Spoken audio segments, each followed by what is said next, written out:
நன்றி. தொடர்ந்து நம்முடைய அன்புக்குரிய கவி பேரரசு வைரமுத்து அவர்கள் நமது மன்றத்தின் மணிவிழாவுக்கென அனுப்பியிருக்கும் வாழ்த்து செய்தியை காணொலி வழியாக கண்டு மகிழ்வோம்.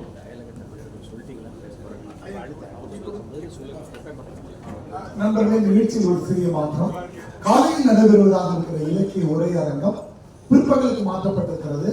மாற்றாக பிற்பகலில் நடைபெறுவதாக இருக்கிற அயலக தமிழர் உரையரங்கம் இந்த கவி பேரரசுடைய வாழ்த்துறைக்கு பிறகு மேடையில் அரங்கேற இருக்கிறது. வந்திருக்கிற வெளிநாட்டில் வந்திருக்கிற ஆளுநர்கள் மூவரும் அணியமாக இருக்குமாறு கேட்டுக்கொள்வோம். இப்போது கவி பேரரசுடைய வாழ்த்துறை காணொலி ரீதியாக நம்முடைய வந்து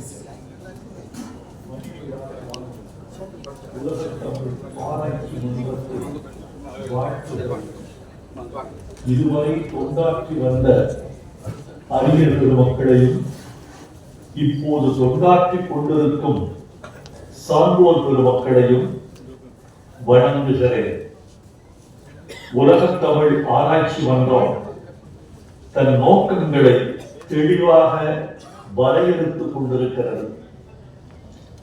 குறளையும் சங்க இலக்கியங்களையும் தொல்காப்பியம் போன்ற முழு நூல்களையும் ஆராய்ச்சி என்ற தளத்திலும் கல்வி என்ற தளத்திலும் மக்களிடம் கொண்டு சேர்க்க வேண்டும் என்ற அக்கறையிலும் இது இடையறாது இயங்கி வருவது மகிழ்ச்சி தருகிறது. ஒன்றே ஒன்றுதான் சொல்ல தோன்றுகிறது. எந்த ஒரு கலாச்சாரமும், எந்த ஒரு மொழியும், எந்த ஒரு கருவியும் புழங்குகிற வரைக்கும் தான் புதுப்பிக்கப்படும். புழக்கம் மிக மிக மிக தலையாயது. தமிழ் மொழியை நாம் பேச்சு வழக்கில் புழங்குகிறோம்.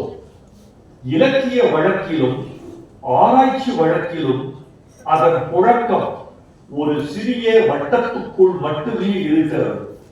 அந்த வட்டத்தை கடந்து ஆராய்ச்சியின் முடிவுகளையும் புதிய புதிய தெளிவுகளையும் மக்கள் மன்றத்திற்கு கொண்டு சேர்த்து அன்றாட புழக்கங்களுக்கு ஊடகங்களையும் பயன்படுத்துகிற பொழுதுதான் உலகத் தமிழ் ஆராய்ச்சி மன்றத்தின் பெருமைகள் தொடங்கக்கூடும், அதன் நன்மைகள் விளங்கக்கூடும் என்று நான் கருதுகிறேன்.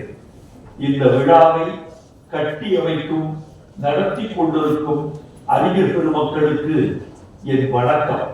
உங்கள் முயற்சிகள் தொடரட்டும், முயற்சிகள் வெல்லட்டும்.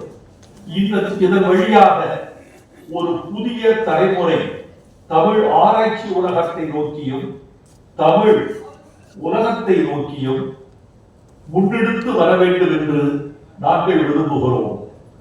கணிப்பொறி தொழில்நுட்பம் என்ற புதிய தலைமுறையில் தமிழ் பின்தங்கிவிடும் என்று கருதியவர்களின் முறைகளையெல்லாம் நீங்கள் பொய்யாக்கிக் கொண்டிருக்கிறீர்கள்.